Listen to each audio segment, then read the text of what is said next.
agora eu sirvo a igreja e a Jesus de forma voluntária. E eu pretendo continuar pregando até a volta de Jesus. Porque para mim Jesus é o Rei dos Reis. Esse aqui eu escrevi o ano passado. Eu conto aqui os eventos finais da história desse mundo aqui. A volta de Jesus, o milênio, novo céu e a nova terra.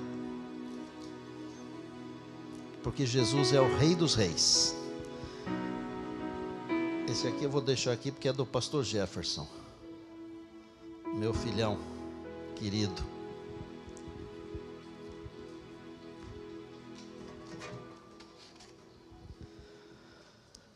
Mas eu não prego há 38 anos apenas. Eu comecei a pregar, eu tinha 16 anos. Não tinha completado 17. Foi numa noite de primavera, dia 24 de setembro. Muitos de vocês não tinham nascido, 1972. Naquele tempo, os pregadores pregavam no mínimo 40 minutos. E eu me preparei para pregar 40 minutos. Só que eu estava tão nervoso. Antes de me levantar, um joelho batia no outro. E que eu preguei os 40 minutos em 8. Parecia uma metralhadora. Aí o irmão Hércio, o ancião que havia me convidado, viu, Berval? Ele se levantou e ele falou assim: olha, o que o Neumoel quis dizer. E aí ele falou mais uns 3 minutos. Mas 8:30 da noite, todo mundo tinha ido embora da igreja e o culto começou às 8. E alguém disse lá: vai ser um bom pregador. Estava enganado, né? Porque depois desses 8 minutos eu já tive que pregar por quase 2 horas na selva peruana. Porque lá, se você não pregar 2 horas, você não presta. Viajei de carro pela selva 5 horas para pregar para 22 pessoas. E eles nos serviram, depois do sermão, milho assado, batatas assadas, uma delícia. Estamos começando hoje, e eu espero, pela graça de Deus, ficar com vocês aqui até sábado que vem. E nós vamos tratar sobre o Rei dos Reis. Esse é o final de semana conhecido como o final de semana da Páscoa.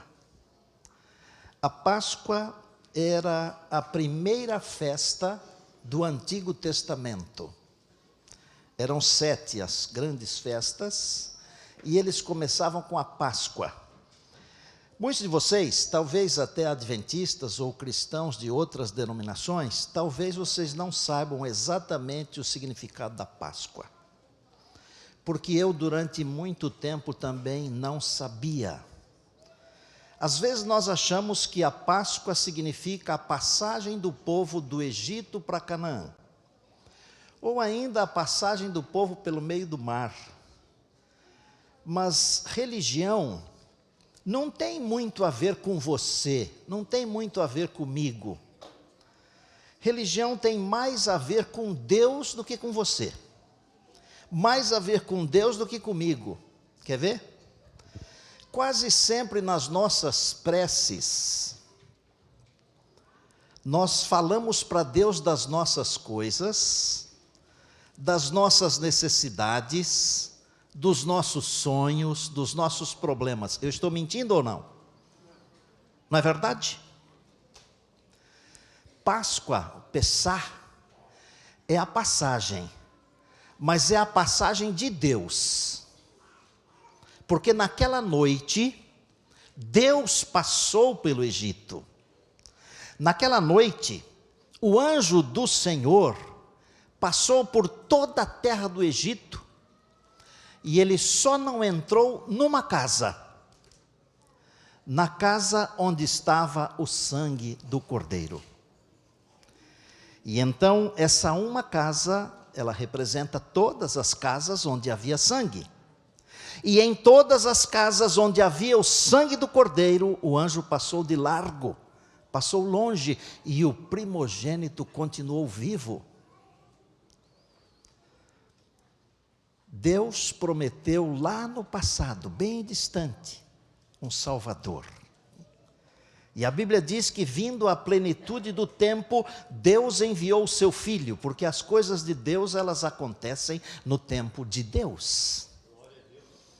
Aleluia! Não é no meu tempo, nem no seu. Esse mesmo Deus que prometeu um Salvador e que veio aqui, e que aqui deu a sua vida, Ele disse: virei outra vez. E escute, e se quiser dizer glória a Deus, pode dizer: Ele virá, e não tardará. Virei outra vez e vos receberei. O Deus que passou no Egito é o mesmo Deus que passou por aqui. É o Deus que passa na minha vida.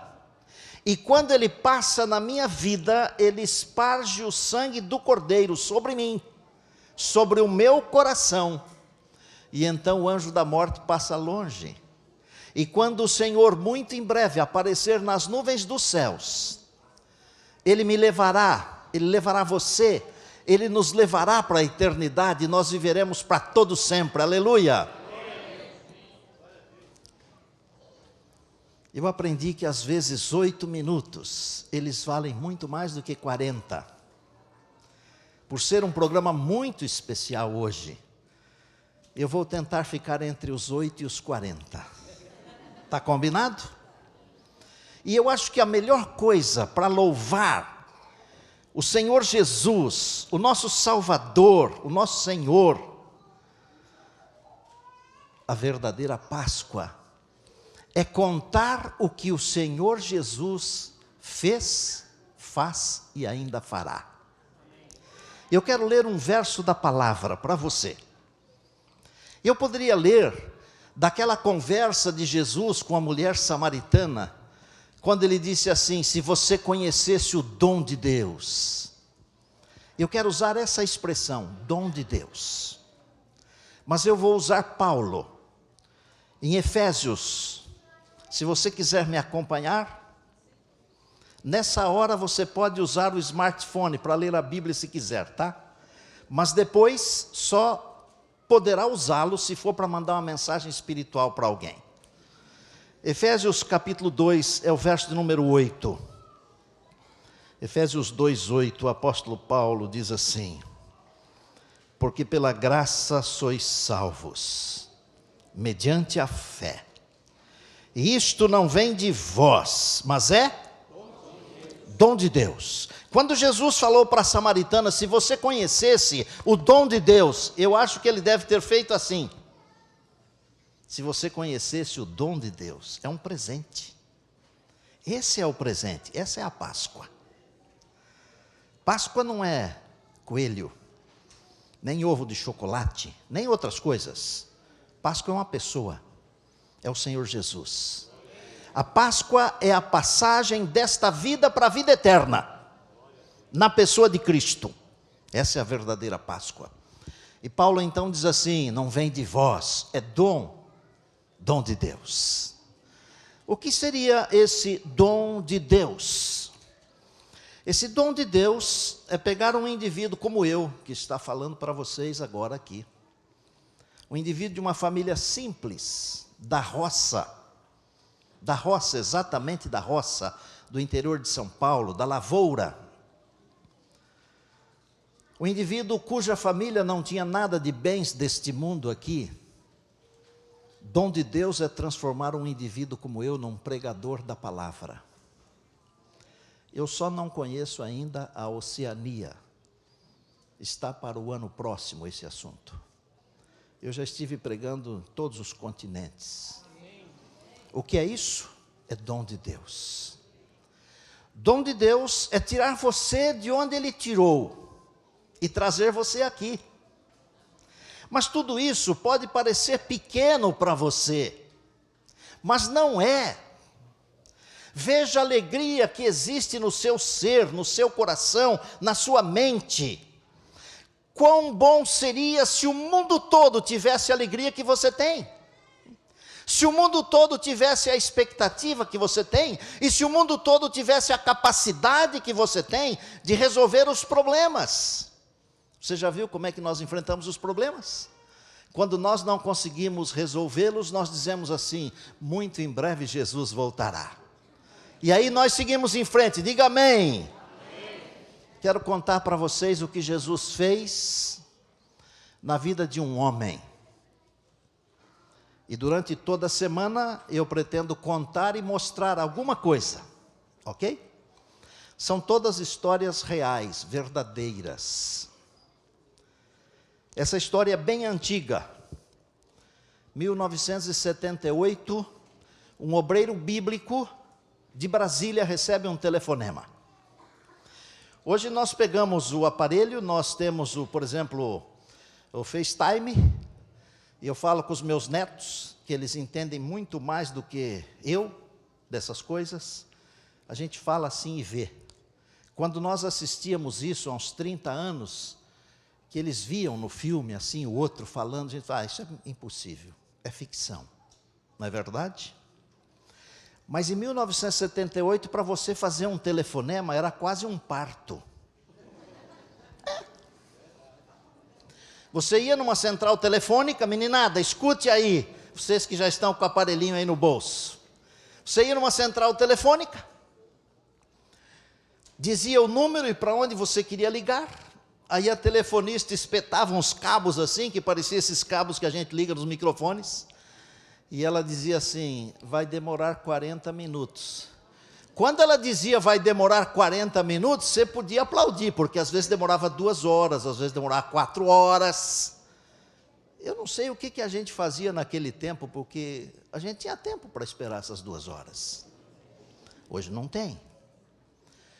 O telefone tocou. Ele atendeu. Esse obreiro ainda vive, ele se chama Roberto. Alguns de vocês devem conhecer Roberto Cornetti. Claro que conhecem. O telefone dizia o seguinte: venha aqui às margens do rio Urucuia, em tal lugar, porque tem alguém para ser batizado aqui. Aí o Roberto ligou para Goiânia, onde estava a sede da missão. O presidente era o pastor Wilson Sarli, e falou para ele assim, tem alguém para batizar em tal lugar, o senhor vai comigo? Vou, porque o Roberto não fazia batismo ainda. Pegaram um carro antigo, naquele tempo era novo, Aero Willys, Rural Willys. Viajaram, pastor Jefferson, o dia inteiro, mas não chegaram no rio Urucuia. Era longe, o carro também naquele tempo não andava 150 por hora como hoje, ou 100, era bem menos. Chegou à noite. Para quem conhece, o Roberto é um homem maior do que eu. E o Roberto me contou essa história e me falou o seguinte, pastor, aquela noite eu quase fiz xixi na calça. E eu olhei para o tamanhão dele assim, né? E falei assim, mas que interessante, um homem do seu tamanho fazer xixi na calça, né? Ele falou outra expressão, não foi bem xixi na calça, assim, foi outra coisa, mas é parecido com isso. Aí ele falou assim, pastor, enquanto a gente dormia lá dentro da Rural Willys, lá fora a onça miava. Aí eu raciocinei rápido, eu pensei, bom, é melhor fazer xixi na calça do que ser comido pela onça, né? Bom, amanheceu o dia, eles deixaram o carro ali, seguiram mais alguns quilômetros a pé e chegaram à margem do rio Urucuia. E esse rio é um dos afluentes de um grande rio brasileiro. E quando chegaram, tinha uma pinguela para atravessar. Não sei se vocês sabem o que é pinguela, os mais novos acho que não sabem o que é. Pinguela é quando você tem um rio que não é muito largo e você coloca uma madeira, uma tora, uma árvore assim, que ela fica de um lado e do outro do rio, e você passa em cima da árvore. Só que normalmente tem um corrimão para você segurar, para não desequilibrar e cair na água. E não tinha, só tinha madeira.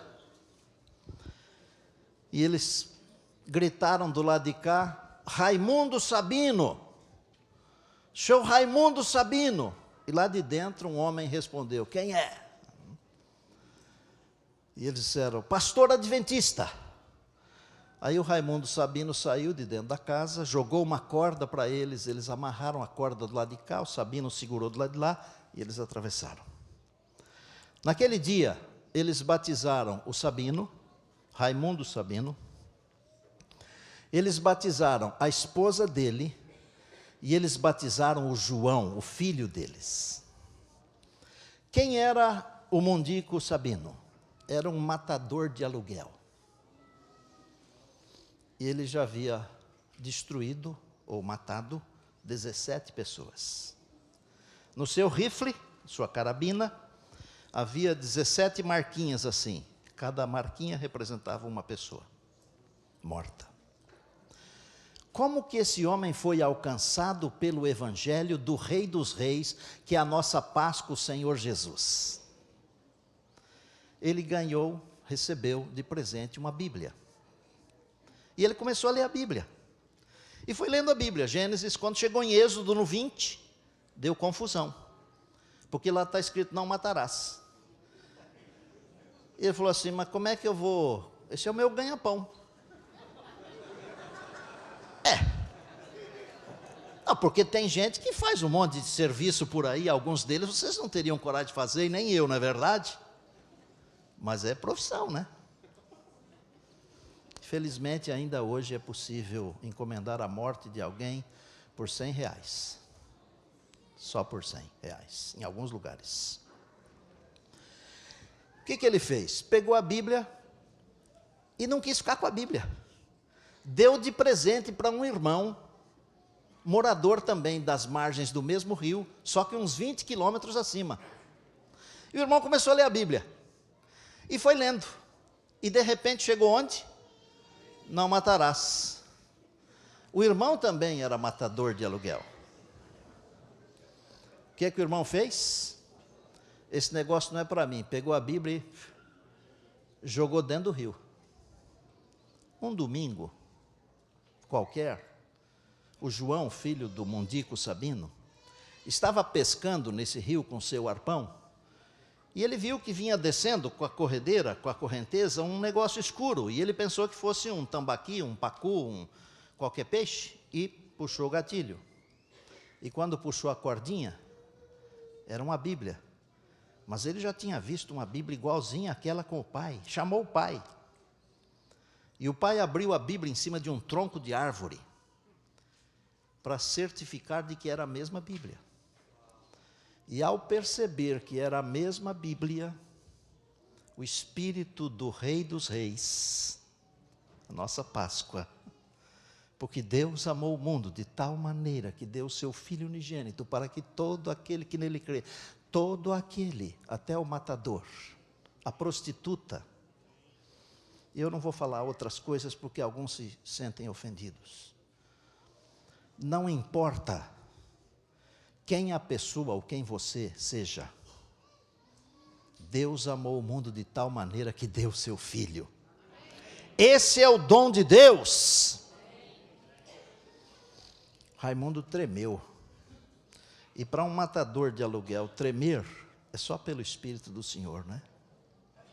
Bom, o resumo é o seguinte, irmãos.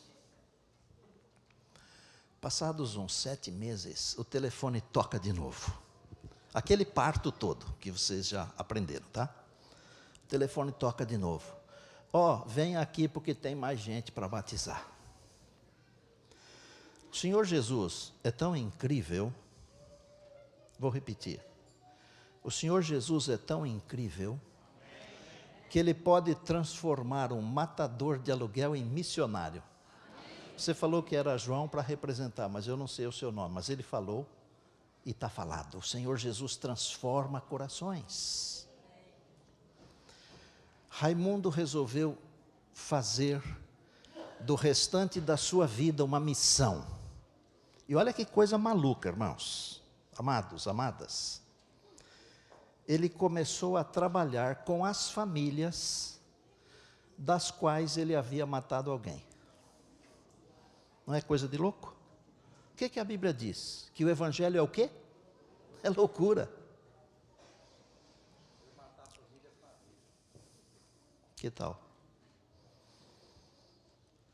Quando os pastores foram lá batizar no segundo batismo, não caia da cadeira nem do banco. Raimundo Sabino tinha preparado para o batismo, pastor Jefferson, 105 pessoas. 105 pessoas.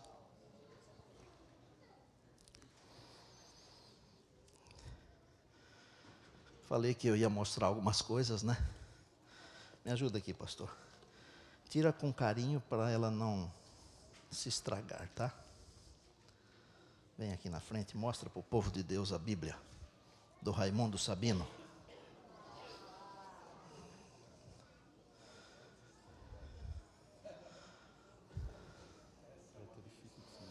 É até difícil segurar, ela está desfolhando, né? E olha, a água só estragou um pouquinho as beiradinhas aqui, gente.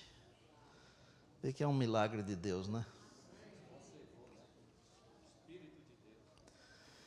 Eu contei essa história e mostrei essa Bíblia numa campal em Altamira, no interior do Pará. E quer ver como é que é? É muito legal. Um camarada levantou de lá, a hora que eu mostrei a Bíblia, ele veio andando assim. Um sujeito bem branco, calvo. E ele veio falando umas coisas, mas a gente não escuta, porque a gente está falando no microfone, o camarada vai falando ali. Mas a hora que ele chegou perto, ele falou assim: pastor, eu estava lá nesse batismo de 105. Aí eu já puxei ele para cima, falei: então vem cá, conta aí para o povo, né? Ele falou: eu me chamo Isaías. O meu pai, eu sou Isaías Júnior, o meu pai, pastor Isaías, meu pai ajudou a batizar nesse batismo das 105 pessoas. E pastor, o senhor quer um presente? Falei: claro que eu quero, quem não gosta de presente, né? Falou: vou lhe dar o telefone do neto do Raimundo Sabino, filho do João. Onde ele mora? Ele mora num travessão aí, porque lá é por travessões, né, o endereço. E me deu o telefone e eu liguei e falei com o filho do João, o que pescou a Bíblia, neto do Raimundo Sabino, ex-matador, missionário. E ele falou assim: pastor, é tudo verdade, só na minha família tem 50 pessoas na igreja. Obrigado, pastor Jefferson. Amados, quem é Jesus? Jesus é o Rei dos Reis. E quando ele entra na vida, ele transforma a vida. Olha para a sua vida. Você não é mais o que você era. Já percebeu? Eu, quando era garoto, eu gostava de jogar bola. Eu não tinha engolido a bola naquele tempo ainda, né? Mas eu não gostava só de jogar bola, eu gostava de brigar. Já pensou? E mesmo franzino, magrelinho, dizem que eu era bom de briga. Hoje, mas não é hoje, isso já tem anos. Para um indivíduo brigar comigo, ele vai demorar uns 300 anos mais ou menos. O Senhor me transformou. Vocês podem até não acreditar, mas eu soltava busca-pé pela janela da igreja pentecostal. Era terrível. Hoje eu oro pelos nossos irmãos pentecostais. É diferente, porque o Senhor transforma. Muito em breve o Senhor Jesus virá. Esse mesmo Jesus que é a nossa Páscoa, esse mesmo Jesus que me tornou um pregador, esse mesmo Jesus que salvou você, esse mesmo Jesus que salvou você que está nos acompanhando agora aí, esse mesmo Jesus, ele virá outra vez. E nós o veremos. Muito em breve, nós o veremos voltando nas nuvens dos céus. E qual é a principal razão da sua vinda? Pastor, ele virá cumprir as profecias. Está certo, virá. Mas sabe o que diz o Evangelho segundo Mateus? Ele enviará os seus anjos, com grande clangor de trombetas, os quais reunirão os seus escolhidos dos 4 ventos da terra. Ele virá para reunir os seus escolhidos. E eu estou numa expectativa de que ele venha e venha logo. Com a nossa jubilação, nós saímos de São Paulo. E nós fomos para o interior de São Paulo. O filho mora no interior de São Paulo. E nós fomos morar na mesma cidade que o filho. Sabe qual foi a primeira coisa que nos aconteceu mudando para o interior? Uma coisa muito triste.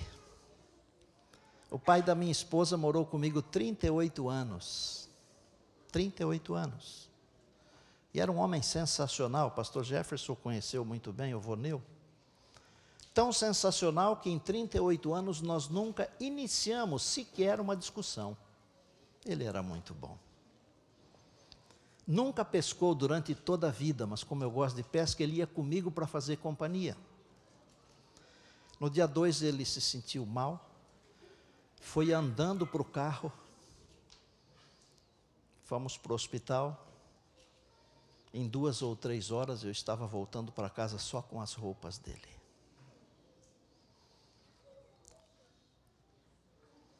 Eu não quero mais ficar aqui. Eu quero ir para o céu. Mas eu não quero ir para o céu porque eu quero ver o Voneu de volta, o meu pai de volta, minha mãe de volta, os meus amigos de volta. Não é só por isso que eu quero ir para o céu. Eu quero ir para o céu porque eu quero ficar com Jesus. E eu quero, pela graça de Deus, misericórdia de Deus, durante toda a eternidade, da maneira do céu, não na maneira da terra, falar para Jesus: obrigado. Eu terei uma eternidade inteira que nunca vai acabar para dizer obrigado. E não será aquele obrigado que fica, não. Uma vida inteira de adoração e de louvor durante toda a eternidade. E você? Por que é que você quer ir para o céu? Claro que nós temos lutas aqui, nós queremos que elas terminem, que elas acabem. Mas não é por isso que nós devemos querer ir para a glória de Deus. Nós queremos ir para a glória porque nós queremos ver Jesus. Minha pergunta hoje é: você está pronto para ir com Jesus? Dá uma olhada na sua vida aí, rapidinho. A sua maneira de se relacionar com Ele, ela é tão profunda que você conseguiria se relacionar com Ele toda a eternidade, o tempo todo? Ou o seu relacionamento com Ele é tão pequenininho que depois de 5 minutos você já não teria mais o que falar com Ele? Eu quero orar com você depois da música. E eu quero pedir para Deus que dê a você e a mim esse senso da necessidade de um relacionamento íntimo, pessoal, intransferível, diário com o Senhor Jesus. Talvez você esteja distante no que tange ao relacionamento pessoal com Jesus. Se você quiser se aproximar aqui do altar enquanto o grupo estiver louvando, vem aqui perto do altar. Deus tem bênçãos para você e para mim. Vem aqui. Deus vai tocar o seu coração, a sua mente, a sua vida, porque muito em breve nós veremos Jesus. Algo é muito importante. Normalmente nós não transferimos para outra pessoa, nós não terceirizamos, não é verdade? O livro do Apocalipse foi escrito por João, mas há trechos do Apocalipse que Jesus mesmo pronunciou, não foi o anjo. Eu vou citar apenas um exemplo, o verso de número 20 do capítulo 22. O Senhor Jesus falou assim: aquele que dá testemunho destas coisas diz, é o Senhor Jesus falando, certamente venho sem demora. E João falou, amém. Vem, Senhor Jesus. Certamente, a volta de Jesus é certa, é pessoal, eu venho, e é sem demora. Irmãos, A gente gosta de algumas coisas desta vida, não é verdade? Não é pecado gostar de algumas coisas. Eu mesmo gosto de algumas coisas. Por exemplo, pastor Jefferson, que é meu filhão, tive a alegria de dedicar há 20 anos a Isabela. Foi o primeiro bebê com o qual eu passeei na igreja. Depois disso virou uma febre. Nós gostamos de uma boa caneta, não é, pastor? E temos uma ou duas ou três ou quatro, sei lá. É bom ter um bom carro, uma boa casa, uma boa roupa, uma boa comida. Mas, gente, a nossa cabeça tem que estar no céu. Ela não pode estar nesse mundo aqui. Ela tem que estar na eternidade. E esta semana, com a graça de Deus, eu estou orando para isso, viu, Nitinha? Eu quero levantar a sua cabeça na direção do céu. Nós vamos tratar de alguns assuntos aqui, tremendamente importantes. Nós queremos ir para o lar. Não perca, tá? Senhor, nós estamos esperando Jesus. E nós o esperamos nos nossos dias, nesta geração. Nós queremos vê-lo muito em breve nas nuvens dos céus. Dá uma olhada para a tua igreja aqui. Olha que povo maravilhoso. Homens e mulheres, jovens e crianças que escolheram amar e servir a Jesus. Nós queremos te amar e te servir durante todos os dias da nossa vida aqui. E depois queremos continuar te amando e te servindo por toda a eternidade. Quero uma bênção ao pastor Jefferson com a sua família. Uma bênção para os líderes da igreja com suas famílias. Uma bênção para cada homem, para cada mulher, independente da idade. Para cada menino, cada menina, cada jovem. Senhor, abençoa-nos com as bênçãos celestiais. Cura o nosso coração, a nossa alma. E torna-nos semelhantes a Jesus. E que muito em breve o vejamos vindo e o recebamos, para que também recebamos o galardão. Nós oramos agradecidos em Jesus. Amém.